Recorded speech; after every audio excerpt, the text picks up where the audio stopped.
Welcome to what I hope will be an opportunity for personal growth to all who join me today. My name is Jenna Casson, and in my life I've assumed several different titles and numerous roles. But today, I simply wish to share with you some exciting ideas in order to help us all to grow. For when we open ourselves to growth at a personal level, we enhance our ability to more fully experience our lives. These ideas come from many rich sources.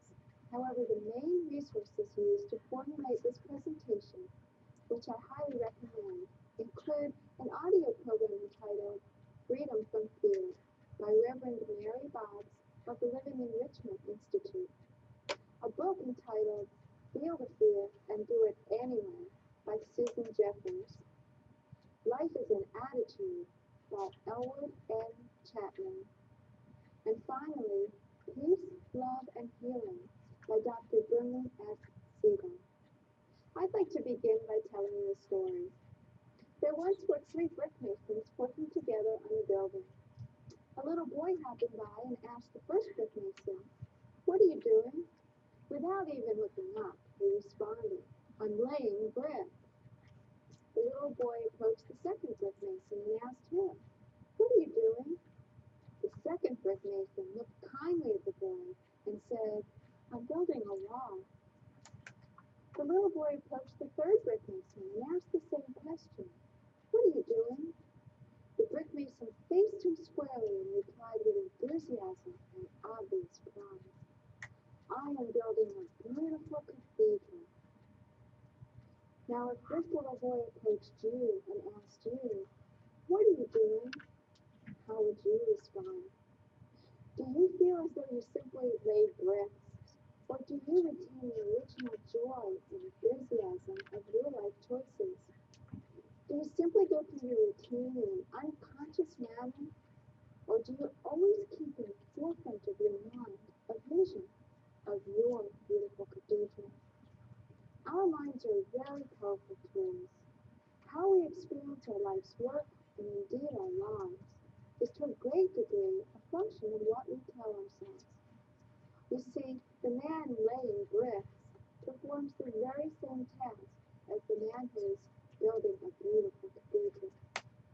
But his inner experience was quite different. We do have the power to affect our own perspective and therefore our internal experience of external events. We've all heard about positive self-talk, that what you tell yourself is very likely to become your reality. Well, if this is true, how do we turn our negative self-chatter into powerful "I can" messages? Well, one thing to understand is that the brain tries to find answers to the questions posed to it. So if you can ask yourself questions that will elicit a positive response, you have a head start on seeing the world in a positive way. For example, when you first wake up in the morning, do you ask yourself questions like this? What do I have to do today? What problems am I going to have to face? What's going to happen if I fail at the challenges facing me? Or try some of these questions instead. What am I excited about today? What challenges can I look forward to learning from today? What new opportunities can I create today? When facing a new challenge, or what some people call a problem, what kind of questions do you ask yourself? Do you ask, what could I lose if I try and fail? Or how about this? What could I lose if I don't try? What could I gain by trying, whether I succeed or not? Often, we're stuck in negativity or negative emotions such as anger, depression, anxiety, to name a few. It's important to recognize that these negative emotions that we're experiencing are actually based in fear. Fear of failure, fear of being hurt, fear of being humiliated, fear of not having enough money, fear of being alone. I'm sure you could add to the list. For example, if you get angry because someone cut you off when you're driving, the first thing that actually occurred was that you experienced a fear of having a collision. The anger was actually based in fear, as most negative emotions are. Fear is the biggest inhibitor of us acting upon our dreams and living our lives fully. We hold back from participating in life fully because we are afraid. We're afraid to speak our truth, we're afraid to show up in the world as we are, and we're holding back in some way because of our fears.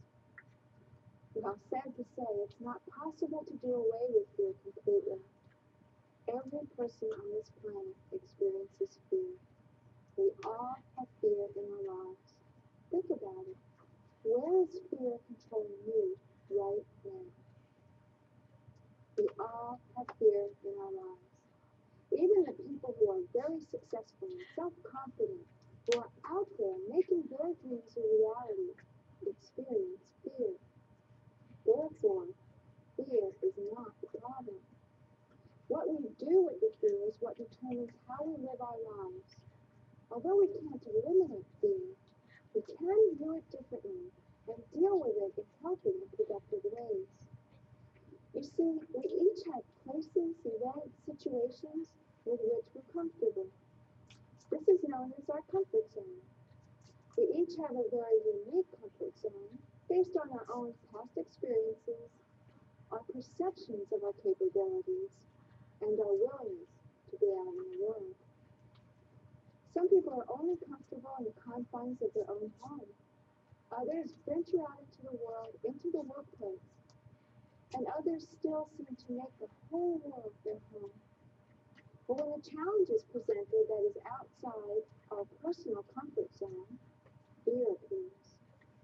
Sometimes our fear induces enough self-doubt that it actually prevents us from moving ahead.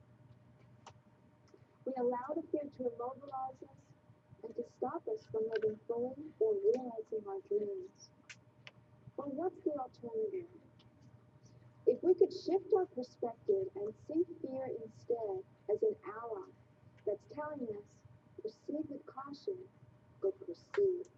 A warning, if you will, that says clearly and boldly, growth opportunity ahead. So when you felt the fear, you would know that you're actually moving in the right direction, towards growth, towards expanding your comfort zone, towards living fully. If we face our fears squarely and imagine in the safety of our minds, which after all is where fear exists, how we might deal with the challenge, we can take steps towards experiencing the fear and moving forward. We can make progressive approximations towards expanding our comfort zone. You can begin by imagining the worst possible consequences. What if the worst happened? And imagine yourself handling it. Every experience we've had began in thought and is projected into the world of being. Thoughts with feeling become reality. We must create what we do in this world twice. Once in our mind, and then again out in the world to make it so. So facing the fear and imagining how would you handle that situation makes it easier to proceed with optimism.